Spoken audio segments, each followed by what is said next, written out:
Hello friends, welcome to study with Khushi. मैं खुशी देवांगन स्वागत करती हूँ आपका अपने चैनल पे। आज का जो हमारा टॉपिक है वो हिस्ट्री का अगला वीडियो लेक्चर बहमनी साम्राज्य के ऊपर होने वाला है। आज हम बहमनी साम्राज्य से जितने भी क्वेश्चन एग्जाम हॉल में पूछे जाते हैं उसे लाइन टू लाइन चर्चा करेंगे। जितने भी शासक इस वंश में हुए उसे देखेंगे और कैसे बहमनी साम्राज्य का पतन हुआ उसके बारे में चर्चा करेंगे। तो इसके पहले वीडियो में मैंने आप लोगों को विजयनगर साम्राज्य के बारे में पूरी डिटेल से जानकारी बता दी है। अगर आपने वो वीडियो नहीं देखा है तो एक बार वो वीडियो देखिए, उसके बाद ये वीडियो देखिएगा। तो बहमनी साम्राज्य के बारे में पढ़ने से पहले मैं हमेशा की तरह बस आपसे यही कहना चाहूँगी कि अगर आपको मेरे वीडियोज़ अच्छे लगते हैं, कंटेंट अच्छे लगते हैं, तो प्लीज़ ज़्यादा से ज़्यादा लोगों तक शेयर कीजिए ताकि ज़्यादा से ज़्यादा लोग मुझसे जुड़ सके और मैं भी मोटिवेट हो सकूँ आप लोगों के बीच हमेशा ऐसे यूज़फुल कंटेंट के साथ हाजिर रहने के लिए। तो ठीक है, फिर आज का वीडियो स्टार्ट करते हैं। तो बहमनी साम्राज्य की स्थापना कैसे हुई, किसने की बहमनी साम्राज्य की स्थापना, क्या परिस्थितियां थी उस समय, है ना। तो देखिए, जब उत्तर भारत में दिल्ली सल्तनत पर तुगलक वंश का शासन चल रहा था और शासक कौन था, मोहम्मद बिन तुगलक, है ना। तो मोहम्मद बिन तुगलक के शासन काल में 1347 ईस्वी में बहमनी साम्राज्य की स्थापना होती है। कैसे होती है, तो देखिए, जो मोहम्मद बिन तुगलक है ना, उनके शासनकाल के अंतिम दिनों में जो अमीर ए सदा होते ना, अमीरान ए सदा, वो उनका विद्रोह होता है और उन्हीं के विद्रोह के परिणाम स्वरूप जो जफर खां हैं, या उन्हीं का नाम होता है हसन गंगू, या उन्हीं का ही नाम होता है अलाउद्दीन बहमन शाह, ठीक है। इनके द्वारा 1347 ईस्वी में बहमनी साम्राज्य की स्थापना की जाती है, ठीक है। आगे मैं आपको बताऊंगी कि जफर खां, हसन गंगू या अलाउद्दीन बहमन शाह कौन था, है ना। तो अभी आगे मैं आपको बताऊंगी। तो पहली बात तो ये याद रखिएगा कि कहाँ पर होता है। तो देखिए, कृष्णा नदी जो तुंगभद्रा नदी वाला क्षेत्र है उसके नीचे का जो क्षेत्र है ना, वहाँ पर पूरी तरह से विजयनगर साम्राज्य स्थित था, है ना। इसके उत्तर में कृष्णा नदी के जो ऊपरी उत्तर वाला क्षेत्र है ना, वहाँ पर बहमनी साम्राज्य का उद्भव होता है, वहाँ पर बहमनी साम्राज्य की स्थापना होती है। और आप देखेंगे कालांतर में बहमनी साम्राज्य और विजयनगर साम्राज्य के बीच बहुत लड़ाइयाँ होता है, युद्ध होता है, आपसी संघर्ष होता है ना। देखिए, जो विजयनगर साम्राज्य था वो पूर्णतः हिंदू साम्राज्य था, वैसे ही बहमनी साम्राज्य जो था वो मुस्लिम साम्राज्य था, ठीक है।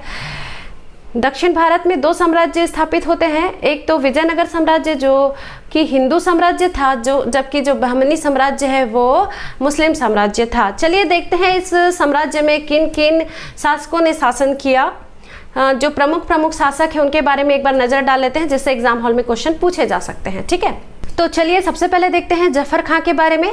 जफर खां, इन्होंने 1347 ईस्वी से 1358 ईस्वी तक शासन किया, ठीक है। जफर खां जिन्होंने 1347 से 1358 ईस्वी तक शासन किया, कौन है ये जफर खां। तो देखिए, इनका अन्य नाम हसन गंगू है और इन्होंने एक उपाधि धारण की, अलाउद्दीन हसन बहमन शाह, ठीक है।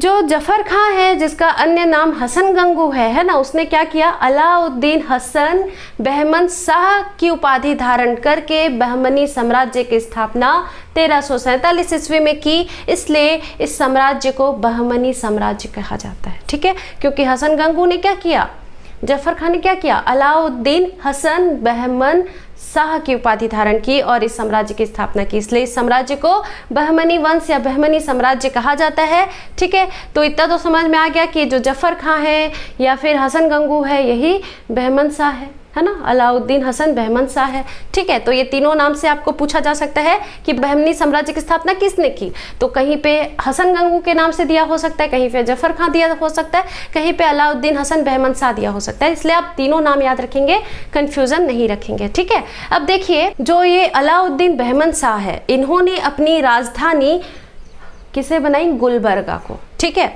तो जो जफर खां है, हसन गंगू है या अलाउद्दीन हसन बहमन शाह है, इन्होंने साम्राज्य की स्थापना करने के बाद, बहमनी साम्राज्य की स्थापना करने के बाद अपनी राजधानी गुलबर्गा को बनाया और उसका नाम अहसानाबाद रखा, ठीक है। तो क्या नाम रखा, ये भी इंपॉर्टेंट है, याद रखिएगा, अहसानाबाद, ठीक है। अहसानाबाद नाम रखा किसका, गुलबर्गा का, और उसी को अपनी राजधानी बनाया। इस हसन गंगू, अलाउद्दीन बहमन शाह या जफर खान ने क्या किया, अपने जो साम्राज्य है उस पर प्रशासन के लिए से 4 प्रांतों में विभाजित कर दिया, ठीक है। कितने प्रांत, 4 प्रांत आपको याद रखना है। एक तो गुलबर्गा, बीदर, बरार और दौलताबाद। ठीक है, क्या क्या बोला मैंने? गुलबर्गा, दौलताबाद, बीदर और बरार, इन 4 प्रांतों में अपने साम्राज्य को विभाजित कर दिया और प्रत्येक प्रांत में एक शासक नियुक्त किया, है ना, मतलब प्रत्येक प्रांत एक शासक के अधीन था। इस चारों प्रांतों में गुलबर्गा सबसे प्रमुख प्रांत था जिसके अधीन बीजापुर था। ठीक है, मैंने जो 4 प्रांत बताए आपको याद रखना है, गुलबर्गा, दौलताबाद, बीदर और बरार, ये 4 प्रांत थे। प्रत्येक प्रांत में शासक नियुक्त किया, प्रत्येक प्रांत शासक के अधीन था, है ना। लेकिन इन सब में प्रमुख कौन सा प्रांत था? तो गुलबर्गा था, जो कि बहमनी साम्राज्य की राजधानी थी, है ना, जिसका नाम क्या रखा है? अहसानाबाद, है ना। तो इस गुलबर्गा के अधीन बीजापुर था। ठीक है, इस अलाउद्दीन हसन बहमन शाह ने क्या किया? जो दक्षिण के हिंदू साम्राज्य थे उसे अपने अधीन कर लिया और उसके बाद जो इसके अधीन हिंदू राजा थे ना, उन्हें अच्छे अच्छे पदों पर नियुक्त किया, उन्हें जागीरें प्रदान की, है ना, और हिंदुओं से जजिया कर लेने की प्रथा को बंद कर दिया। हिंदुओं से इसने जजिया कर नहीं लिया। क्यों किया ये सब?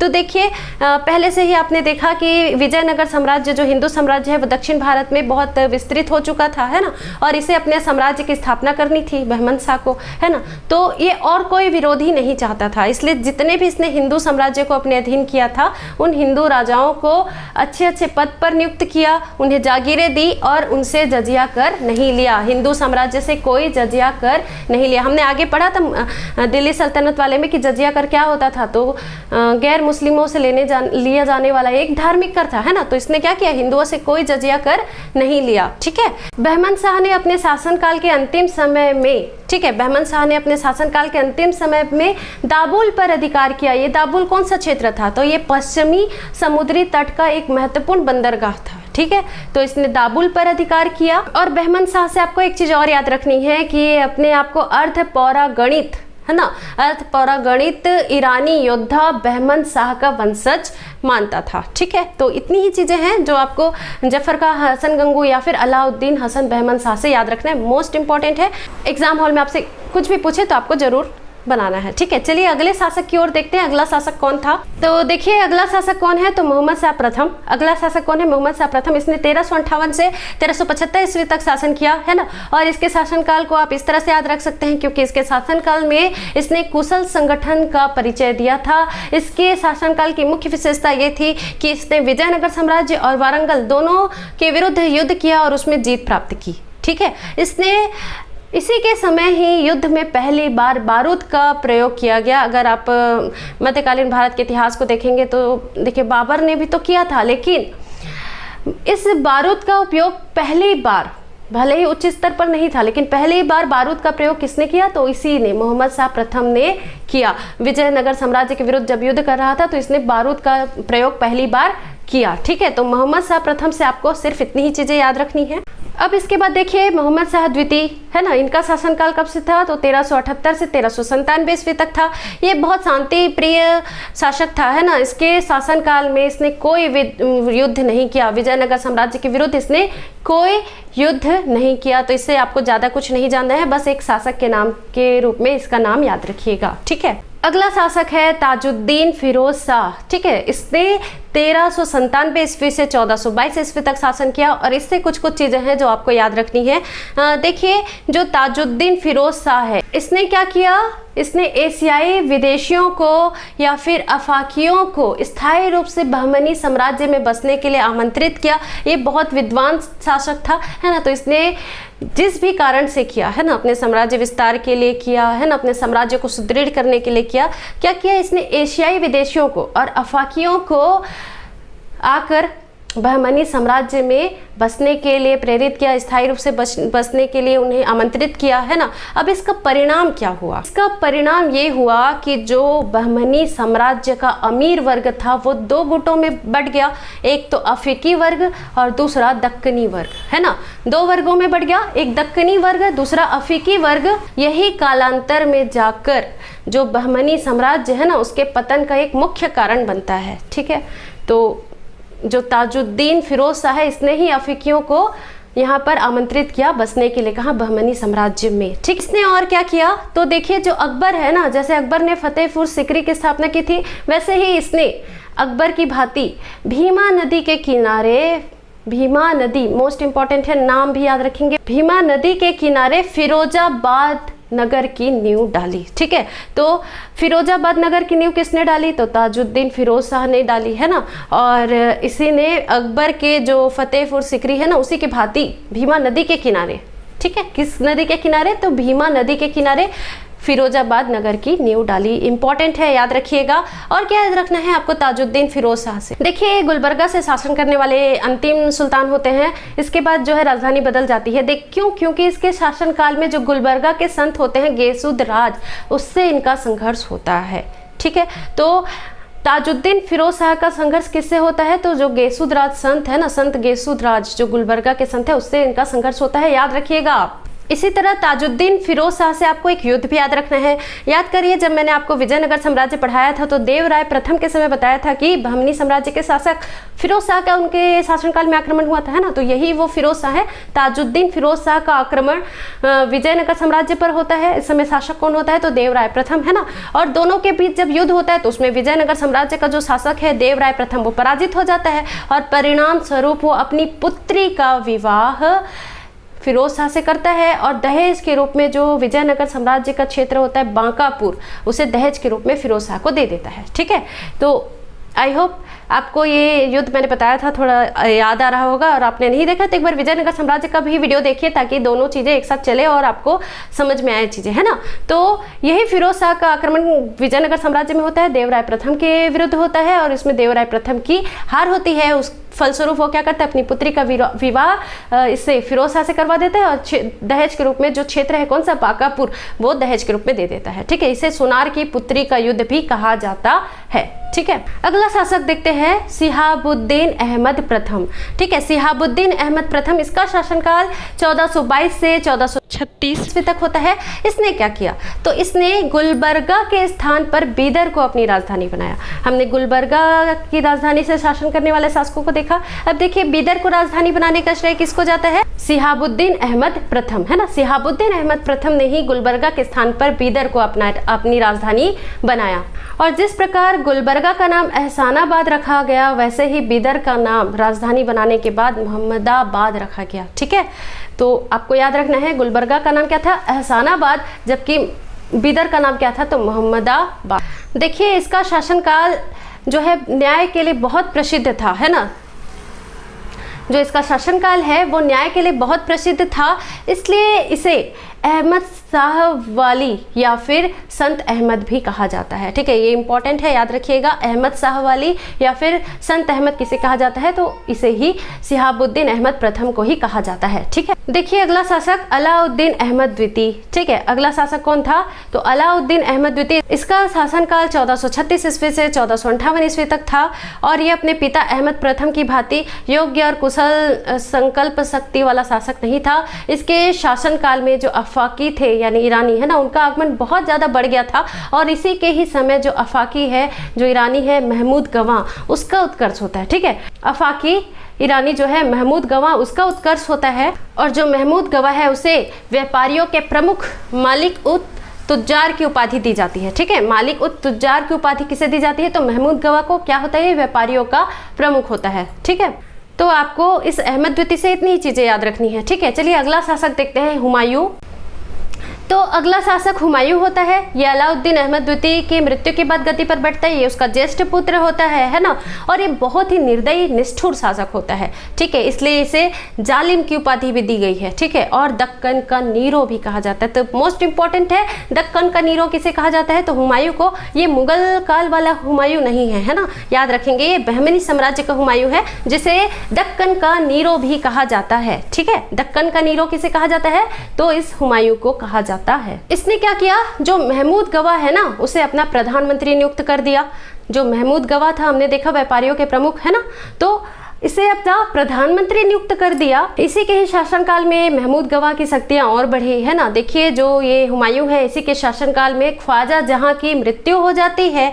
ठीक है, ख्वाजा जहां की मृत्यु होने के बाद जो महमूद गवाह है, इसे ही ख्वाजा जहां की उपाधि दी जाती है। ठीक है, ख्वाजा जहां की मृत्यु के बाद महमूद गवाह को ख्वाजा जहां की उपाधि दी जाती है। देखिए, कालांतर में आप देखेंगे जो ये महमूद गवाही वो ही बहमनी साम्राज्य की जो है बागडोर संभाल रहा होता है। ठीक है, तो ये हुमायूं हो गया। अब जो एक शासक है कौन, मोहम्मद तृतीय होते हैं ना, एक शासक होते हैं मोहम्मद तृतीय। उनके शासनकाल में रूसी यात्री निकितिन है ना, रूसी यात्री निकितिन ने बहमनी साम्राज्य की यात्रा की थी। मोस्ट इंपॉर्टेंट है, याद रखेंगे। तो रूसी यात्री कौन था, निकितिन था। किसके शासनकाल में यात्रा किया, तो मोहम्मद तृतीय के शासनकाल में यात्रा किया। ठीक है, जो हुमायूं था उसे जालिम की उपाधि मिली, दक्कन के नीरो की उपाधि मिली। ठीक है, तो ये उसका याद रखेंगे आप। मोहम्मद तृतीय का क्या याद रखना है कि इसके समय में जो रूसी यात्री है निकितिन, इन्होंने यात्रा की थी। ठीक है, चलिए अब देखते हैं कि जो बहमनी साम्राज्य है उसका पतन कैसे हुआ, पतन की ओर अग्रसर कैसे हुआ। ठीक है, तो देखिए जो महमूद गवा है इसकी मृत्यु के बाद है ना, मृत्यु के 2 दशक के भीतर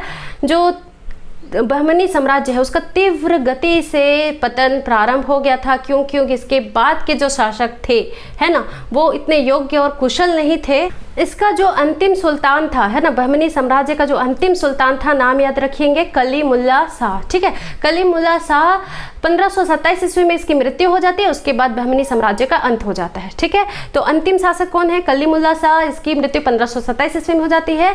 ठीक है, अब देखिए इस तरह से जब बहमनी साम्राज्य की स्थापना होती है तब से लेकर कलीमुल्ला शाह तक लगभग 175 वर्षों तक कुल 18 शासकों ने शासन किया। और हमने पूरे 18 शासकों के नाम नहीं देखे, जो मुख्य थे उनके बारे में पढ़ लिया। ठीक है, अब देखिए सुल्तान शिहाबुद्दीन महमूद कासिम बरीद को वजीर या प्रधानमंत्री नियुक्त करने के बाद जो बहमनी साम्राज्य है इसका विघटन हो गया और 5 राज्यों में विभक्त हो गया। ठीक है, इससे एग्जाम पूछे जाते हैं, एग्जाम में क्वेश्चन।